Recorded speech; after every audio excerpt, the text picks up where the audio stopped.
Okay, good afternoon, at least it is in the Chicago area. What I thought I'd try to do here, I'm doing some reversal prints today with my 4x5 Graflex camera. So what I've done is I'm taking some still life images, and I have the darkroom set up here. And what I'm doing, instead of shooting film in the camera, is that I'm shooting enlarger paper, graded number 2 in Arista enlarger paper in the camera directly, and then processing it so that I get a unique positive print out of the image. And that involves a multi-step chemical process that involves 2 developments, a bleaching step and a clearing step. So I'll describe basically, while I'm waiting for some people to join here, what I'm doing. This is the paper I'm using, Arista EDU Ultra. It's 5x7, but I cut it down in the darkroom, and I pre-flash it under the enlarger here to reduce the contrast a little bit and give me some more detail in the dark areas. So I cut this down to 4x5 and then store it, and then pre-flash it and just load it up in a standard film holder here. So once I do that, I expose it at ISO 3 in the camera. So these are 8-second exposures under some compact fluorescent lights, and then I'm about ready to process it. So the way this works is we'll do an initial normal development using standard Ilford multi-grade developer. And we do that to completion for 90 seconds, and what will happen there is we'll get a negative image. We take it, we're going to rinse it, and then we'll go into the bleach, which is a non-halogenating, meaning it doesn't resensitize the bleached areas, bleach, and the print will go all white again from the negative image. And then we'll take it and rinse some of the bleach off, which will leave this orange stain on the emulsion, which would otherwise interfere with the light areas of the print. So we'll dip it in the sodium sulfite solution, which is the clearing solution that will chemically inactivate the orange color, basically, and get that out to give a more pure white. So then we'll take the white print, we'll transfer it over to this tray, and we're going to use a substance called iron out to do the final development. And that is this stuff. It's an iron remover, and it has a chemical in it. I can't recall the name of it, but it has the effect of fogging the unbleached areas of the print and then developing them, and then the bleached areas remain white. So it has the effect of reversing the print chemically. So that's oops, what happened here? Okay, we have a single print to try to do. I've got the display brightness turned way down, and I've got night shift turned on my iPhone, so I'm going to see if I can get away with leaving the video running while I'm doing the first development. Once it's in the bleach and the image is gone, you can turn the room lights on, and the rest can be done under normal lighting. So let's give it a try. I'm going to be working kind of one-handed, so this should be intriguing. So if you see me put the phone down, just hold on for a second, and I'll be right back. So I'm going to turn the brightness on my display. I think we're back now. Okay, good. Lights out, and this may be really dark. Got the red Rubylith filtered LED for a darkroom light, and I don't think you're going to be able to see anything here, but bear with me. So if you can, that's great. So what I'm going to do is put this down, and I have to pull the dark slide out and pull the print out of the holder. So pardon me, I do have it sitting down. I want to be sure to get the correct exposed side of the holder. And I am removing the exposed print and kind of shielding it from the, all right, there it is.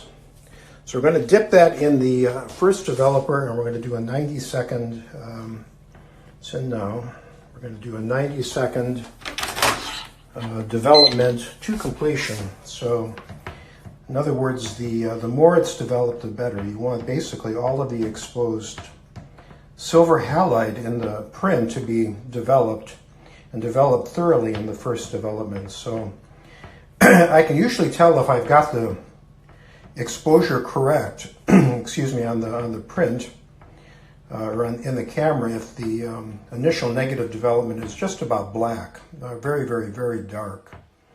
And that ends up rendering a very good positive image. So I know this is really hard to see, but I am getting a nice black image, and I've done a previous print at the same exposure settings. So I'm pretty certain this is going to come out okay. So we've got about 40 seconds left here on the Ilford multi-grade development. And the paper is pretty slow, so I think I'll get away with running my iPhone screen here in very dim mode. So a little bit of time left. Pardon the coughing, I've got a bit of a cold going on here. But seemed like a good opportunity. A few people have asked me about this process, and I don't think I've ever really filmed it beginning to end. Okay, it's 90 seconds on the first development. We're going to pull it from the developer.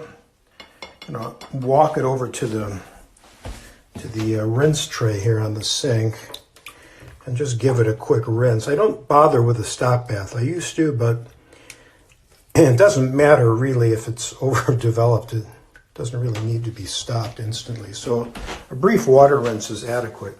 Now, this is the kind of cool thing. I'm putting it in this orange potassium dichromate bleach, and I don't think this is going to come out. But in 15 seconds or so, the entire print goes white from a very dark image. And I generally keep it in the dichromate bleach until, well, for double the time, or I basically time the amount it takes the print to go white, and then I leave it in there for about an equivalent amount of time afterwards. So at this point, I think it's safe to turn the room lights back on, which I will do. And let me turn my screen bright. All right, so now I can see as well as you. So you can see the print has gone from the very black, very dense negative print that it was to this, I want to say all white, but it's actually all orange white appearance. So we're going to take it over here and dunk it back into the rinse water a little bit, get some of the potassium dichromate off. Now the reason I can do this in room light is that all of the exposed areas of the image that I developed in the first developing have now been bleached, so they are white and no longer photosensitive. So the dark is turned to white. However, the rest of the unexposed area is also white, so you can't see anything. But chemically, the areas of the film, or the paper rather, are quite different. So when I turn the light on, it will completely fog the unexposed areas, but that's exactly what I want. I want the previously white areas to turn dark. So the light will have no effect on them, which is rather interesting. So we're going to take it, and you can see a lot of the oranges come out, but it's still there. So we'll put it in the sodium sulfite solution, and we'll wash that for, I don't know, 30 seconds or so. And it's about a 5 or 10% solution. I think it's 10% of common sodium sulfite, very inexpensive. And an interesting thing is this bleach lasts forever. This is probably about 4 weeks old.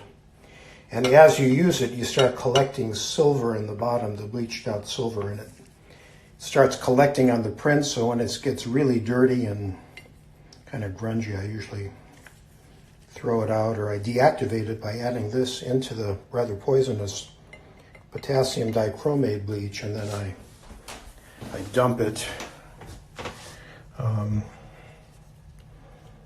which I've actually cleared with our village sewer department. They said that the amounts here are so inconsequential, and they do treat for chromium or heavy metal content. So they said, go ahead, no problems, at least in my area. I think if you had a septic tank system, you might want to be a little more careful. Okay, so we've got a pretty nice white print here. Looks pretty good. Now, the next step, the final step, is to put it into this empty tray. I've got 2 tablespoons of iron out powder dissolved in 250 milliliters of water, and I use about half of that to develop a print. This is strictly one shot. The stuff once developed is extremely unstable, and just processing one print completely deactivates it. So it's necessary to use fresh solution. I also need to use distilled water, or the chemical will react with iron content and deactivate the active ingredient also. So here we go. I always find this a bit magical, kind of like tintypes, because as you pour it in there, in daylight you get your very nice image. So the iron out has the effect of both fogging the unexposed areas, originally unexposed areas of the print. With the light's already done that, so it's kind of a double effect. But it also gives a nice, very dense black, similar to if you've ever done any chemical toning, it's very similar to the chemical toner developer stage, which actually some people have used. So you can see we're getting usually about 30 seconds to 45 seconds is adequate. And the print I took was a piece of test gear my daughter Jenny, hi Jenny, I see you watching here, gave me for Christmas, and my son-in-law, a really nice little piece of scientific test gear that I thought would make kind of a neat print. So there you go, reversal printing, and it has the effect, much like a tintype, of flipping the lettering on the image left to right, and it also inverts it, but of course we just turn the print over. And there is absolutely no washing or fixing necessary. Just a quick water rinse is sufficient to get the iron off of it. And there's no photosensitive stuff left in here after the bleaching and after the second development. It's totally photo inactive. So no extended washing and no fixing required, which is kind of cool. So if I'm not talking through this and doing it quickly, I can run a print through in probably about 5 minutes. So it's almost like instant photography, but you need a darkroom. So anyway, thank you for joining, and I thought you might find this kind of interesting. We'll catch y'all later, and thanks for watching.